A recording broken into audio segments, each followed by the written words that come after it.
What's up, everybody? Welcome back. What's going on? It's Joey. And it's David, and this is another Downtuned Brew review.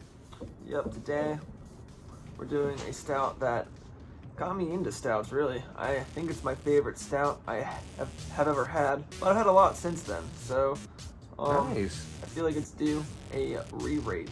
Okay. He's never had it before. So No, I have not. fresh for him. So it's called I Was Just Thinking About You, Henok Fentie. I know it's quite Where is it from?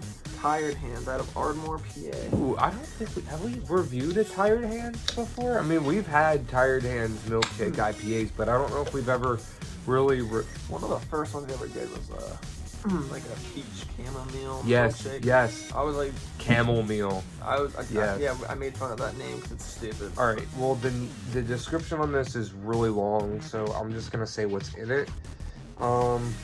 It's 5 times the amount that we used for a beer like extra vanilla double milkshake. Notes of whipped cream, luscious vanilla bean ice cream, wet walnuts, s'mores, black candy cherries, Snickers bars, and gooey fudge brownies.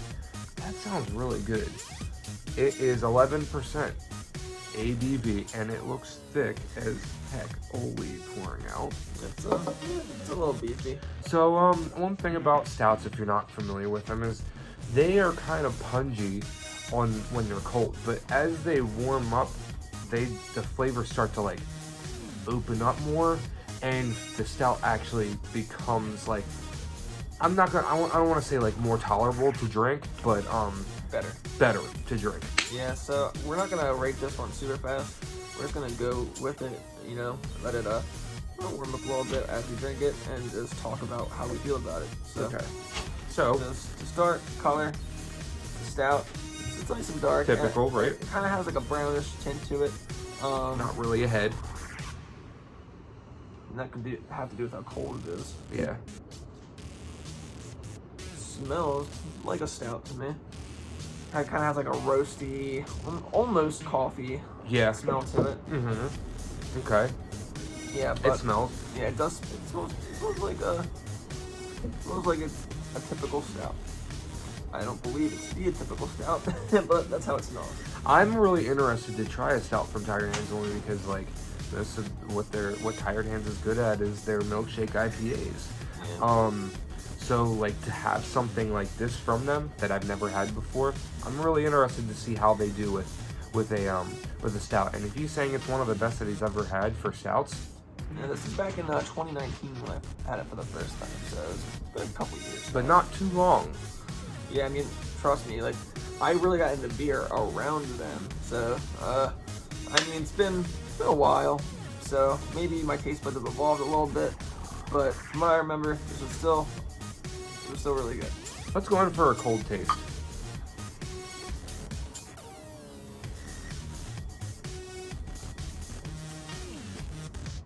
Okay. I like that a lot.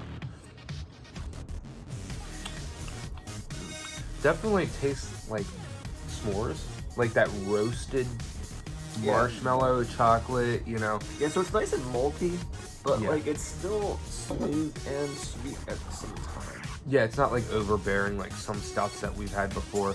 I feel like it would definitely be good when it opens up, but I think to date, in my opinion, I feel like Benthic was probably I don't know, because that one was really good, really cold as it was, and I was like, holy mother of gosh. See, I rated Benthic high, knowing it had like, kind of more like a coffee feel to it.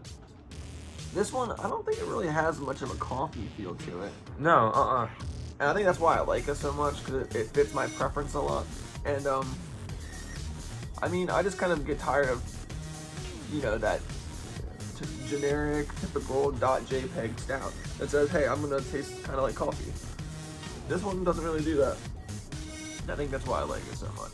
But, like you said, I think if you're, like, comparing, like, this with coffee stouts, I feel like there are some coffee stouts that kind of probably are a little better, just, like, in execution.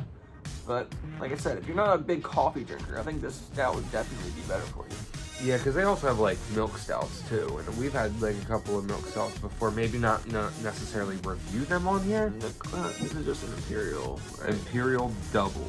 Yeah, so imperial means double, right? Yeah. I mean, it's kind of like a dessert stout. An ice cream sundae stout. Yeah, I mean, ice cream sundae. You don't get too much more dessert than ice cream. I mean, I feel like I can taste some of it. Yeah.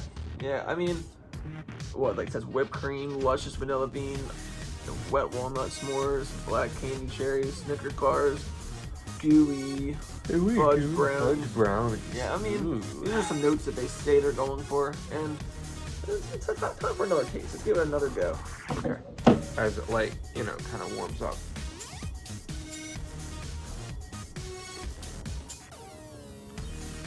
Yeah, I just think that's an extremely smooth stout. Yeah. I could, like, drink this, like usually stouts, like, just make me go, they give me, like, chills and stuff like that, just because they're, like, they really, like, punch you right in the freaking nostrils with all the things that they're going with and how malty it is, like you said, like, but this is really good. You know what's a really good one, too? 10 layers. From RAR. And they also do their Gimme the Scoops. Yeah. The raspberry lava cake. That was one of our favorites. Oh my gosh. Now, I'm not gonna say that like this is the same style, even though like that's a pastry style. Yeah, because it's like this is not even as thick. That stuff, Yeah. like, oh wow. Yeah, this is more like, I would say it's a dessert stout, but I mean it actually does contain lactose, so you could say like technically it's a milk stout, but they don't really, you know, brand it that way. Yeah, I think that this is just overall a smooth stout. Yeah, this is like really pleasant, and the aftertaste is really good too.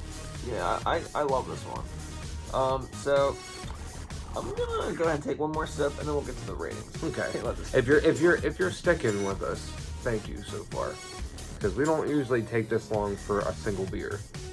Yeah, I mean sometimes. I think for a stout, it's okay to be a little bit longer. But yeah, I feel like I'm trying to get more of that gooey fudge brownie as it comes out.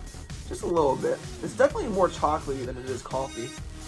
It's amazing with beers how it does that. Like, it warms up and then, like, it opens up. You know what I mean? Yeah. Like, you can't really say that with sours. Like, sours are definitely enjoyable, more enjoyed, best enjoyed cold and fresh as that. We've had a couple of sours that contain, like, more creamy type thing, and then, like, it sat for a little bit, still cold, but sat for a little bit, and it got a little chunky and a little bit questionable on us. So like we just didn't even drink it, not even risking it. This, not sure how long this was sitting, but we have a big beer stash, and it's just like you have to drink some of these things like right away almost. Or I mean, it just kind of hurts the beer to just sit there for like an extended period of time.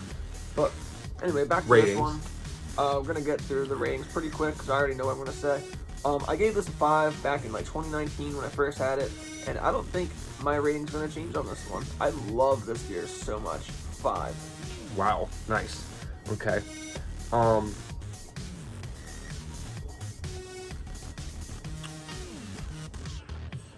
This is definitely a very, very, very good stout.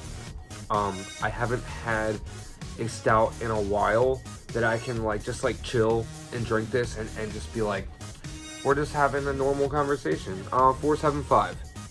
Okay, that's a very good rating from a guy who pretty much just only drinks sours. He's starting to get into other stuff, but Oh yeah. But for stouts, I mean, I don't think he's given anything else a 4.75 other than Benthic, which is like ridiculously good. Yeah. But I think he's a little more tolerable of the coffee flavor than I am. So I mean, I still gave Benthic a 5, but still, I think that this and Benthic are like right on the same level for me. This is just overall a really easy stout to drink.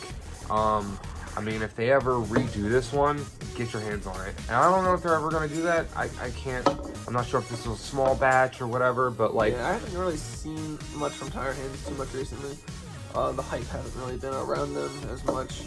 I mean, I still love Tire Hands. Don't get me wrong. I'm just noticing the out of orders and Thrills from Dewey. Broth, liquid lollipops, imprint like smoogies, The jambas. Four score are becoming a little bigger. But yeah, I mean, it's just, we don't really hear too much from Tired Hands. But whenever I get my hands on it, gotta drink it. Gotta get it. And I thought you were gonna say, you know, once I get my hands on them, they won't be tired. You know, the actual sound effect will be there. So. But anyway, other than that, we got nothing else to add to this one. No. Yep, thank you. Solid beer. Thank you for watching. Like, comment, subscribe. Tell your friends to subscribe. Tell your friends. Tell your mom. Tell your dad. Tell your sister. Tell your brother. Tell your cousin. dog. Tell your second cousin. Tell your hamster. Tell your cat. Tell every pet that you own. Tell your friends' pets. Go to the zoo. Tell all of those animals. The crocodiles. The flamingos. The camels. All of them. And then I want you to go to your local supermarket, tell every cashier that you can possibly find. And I want you to go to just the post office and just give them like 100 letters and tell them to just mail them out randomly. Just like to random people saying, hey, I need you to subscribe to this channel. And, you know, maybe even go a little more above and beyond than that. Don't settle for less. Anyway, that's all we got. Yeah, and we're gonna go drink some more. Very true. This has been another Downtuned Brew review, and until next time, Stay classy.